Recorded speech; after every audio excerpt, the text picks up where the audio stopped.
Hello guys, have you heard that the federal government of Canada wants to put a cap on students' admissions in the coming weeks or months or year, as the case may be? For some time, there's been several news going around that the federal government wants to put a cap on the number of international students that will be coming into Canada, just to help the increasing cost of the housing market in Canada. It's no longer news that the housing market in Canada has experienced a really sporadic increase in the last couple of months, years. Even though they increased the interest rates on mortgages, this hasn't helped a bit. The housing market has continued to grow, it's going to increase. People are not able to pay rent, people are not able to meet up their mortgage interest as well.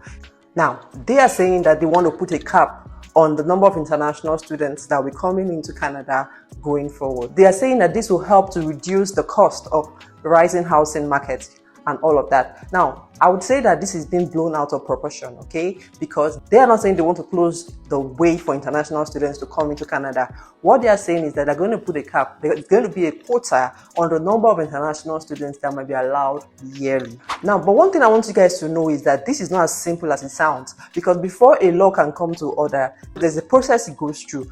Government has to agree. Every sector of the government has to agree. The provinces also have to agree, because here in Canada, education is owned solely by the provinces and not by the federal government. So in this video, we're going to be discussing how feasible and logical this decision is going to be, going forward. Like I said earlier, Canada is currently dealing with rising housing crisis. A lot of people can't afford rent. A lot of people can't meet up with their mortgages monthly. The interest they have to pay on mortgages monthly has been increased. Despite the government raising mortgage rates very high, they still haven't been able to curb the housing crisis that we have in Canada. Both the former Minister of Immigration, Sean Fraser, and the current minister, who is Mark Miller, both agree that new immigrants are actually a great, contribution to the economy of Canada. So they said limiting immigration is not an option.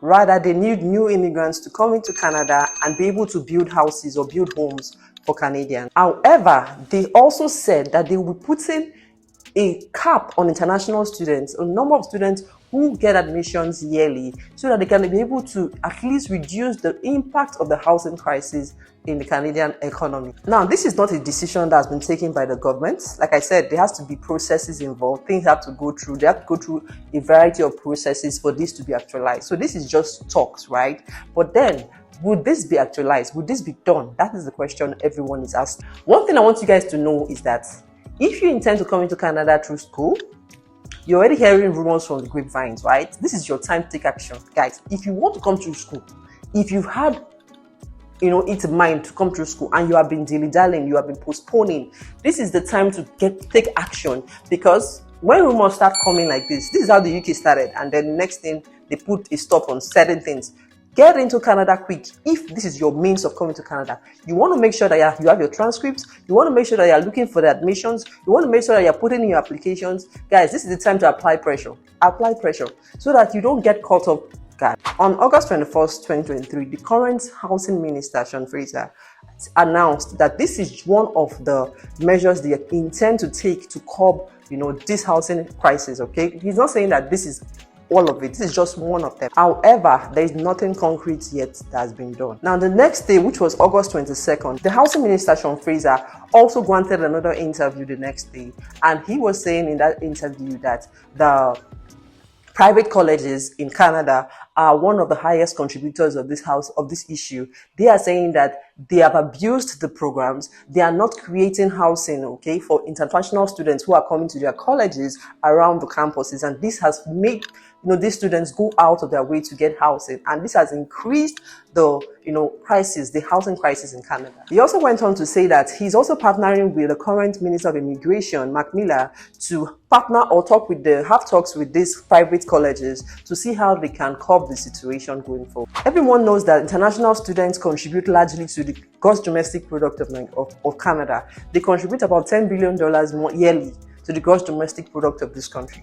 So I'm thinking and I'm wondering, how would they be able to actualize this? What will be the impact of this decision on the economy of Canada going forward? Guys, what do you guys think? Do you think that the government of Canada is going to put this cap eventually on international students that will be coming to Canada henceforth? I want you to drop your comments on the comment section. Tell me what you think about this. What's your idea? What's your opinion about this? One of Fraser's conclusion is that international students are actually a great, huge blessing to the economy of Canada. He says that they contribute tens of billions of dollars to the economy of Canada, and that he will not want them to eventually go, because most of these people are people who at the end of the day become Canadians, who also contribute to the growth of this economy. So what he's actually saying in essence is that if this has to continue, if there has to be an open door for more international students to come into Canada, these people have to be well supported. That is his own argument on this whole matter. There has been pushbacks by some provinces concerning this decision. One province that has pushed back a lot about this is Quebec, the province of Quebec.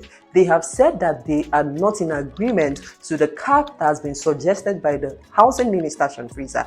They said that even though admission and granting visa is totally to the federal government, the educational system in Quebec is totally for Quebec province. So they have a right to how many people they need in their province per time, and not the federal government. The spokesperson for Quebec immigration minister said that it is up to Quebec and its educational institutions to put a cap on the number of people or international students they want in Quebec per time. Other universities and colleges are also pushing back on this, talks that have been going on as well. They have clearly stated that they are not in agreement with whatever decision they are trying to take at this time. College and Institute Canada says that although providing a cap or putting a cap on international students, coming into Canada might provide a temporary relief at this, it could, however, have lasting adverse effects on communities at the end of the day. They're also saying that students are not to be blamed for the rise in housing markets, okay? They're not to be blamed for the housing crisis in Canada. There are other immigrants who come to Canada aside from students. So why are students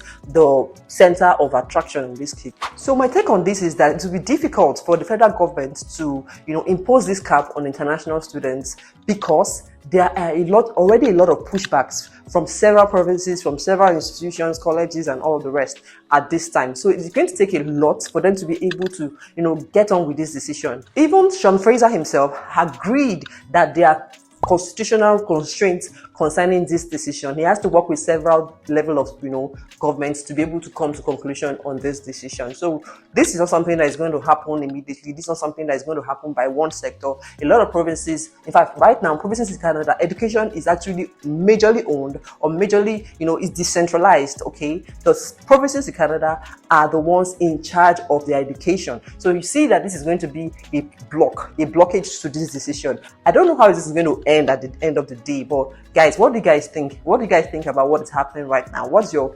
observation? What opinions do you have? Put them in the comment section. I can't wait to read them and to know what you think about this decision. Now, one thing I wanted to know is that Canada is currently receiving a whole lot of applications from all over the globe for admissions for schools, international students. As the first half of 2023, Canada received over 440,000 applications from international students across the globe. Just first half. That's between January till July, guys. Now, this is as compared to over 732,000 that was received for the whole of 2022. Guys, can you imagine that the first half of the year, they've received over 430,000 applications from students across the globe. So you can see from all of these things I've said that there's a huge volume of people applying to schools here in Canada. And whether we like it or not, eventually, in the nearest future, there might be a cap on the number of people who will be allowed to come into Canada to school per year. This has to be done. If not, there won't be a balance in the economy at all. But one thing I want you to be rest assured about is that there won't be a closed door to international students, because for one, international students are a huge factor in the economy of Canada. So therefore, they cannot close the doors to international students. Guys, drop your comments and let me know what you think about this decision. Let me know if you feel that if you think they will close this door. So guys, I hope that this video helps you to, begin to take action. If you want to come to Canada through school, take action now, guys. Don't delay. Okay? See you on the next one.